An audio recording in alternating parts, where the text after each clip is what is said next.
اللهم إني أستخيرك بعلمك وأستقدرك بقدرتك وأسألك من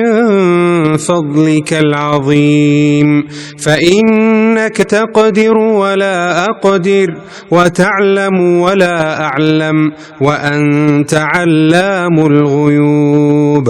اللهم إن كنت تعلم أن هذا الأمر خير لي في ديني ومعاشي وعاقبة أمري فقدره لي ويسره لي ثم بارك لي فيه،